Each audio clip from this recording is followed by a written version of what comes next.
ভাই আমি আপনাকে হ্যারাস করবো না, এই যে হ্যারাস হবো না, ঠিক আছে? তো আমাকে 100 টাকা বা 120 টাকার মধ্যে একটা মাল দেখেন, এটা গেঞ্জি দেখেন। কি বলো ভাই, তোমাকে তো আমি চিনি, তুমি আমাকে চেনো না? হ্যাঁ ভাই চিনি আপনি। তুমি ইউরোপ থাকো না? হ্যাঁ ভাই ইউরোপ থেকে। আসলে ভাই দুঃখজনক ব্যাপার, আপনি ইউরোপ থাকেন দীর্ঘদিন ধরে, অর্থাৎ 100-120 টাকার গেঞ্জি নেবেন, ব্যাপারটা আসলে বুঝতে পারলাম না।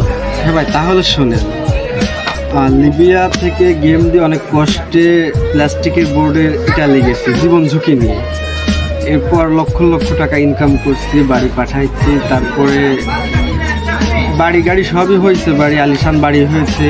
বাট আমি বাড়ি আসার পরে দেখি কি আমার জন্য কিচ্ছু হয়নি। আমার ভাইয়ের কাছে টাকা পাঠাতাম, সেই সব কিছু তার নামে করে নিচ্ছে, বাড়ি গাড়ি সব তার নামে। এখন আমি রাস্তার ফকির।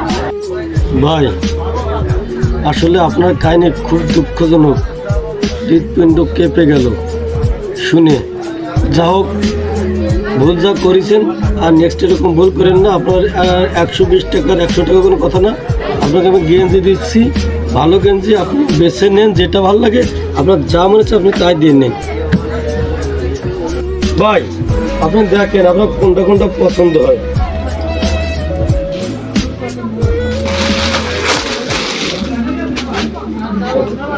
এটা আমার খুব পছন্দ হয় ভাই। আর এটা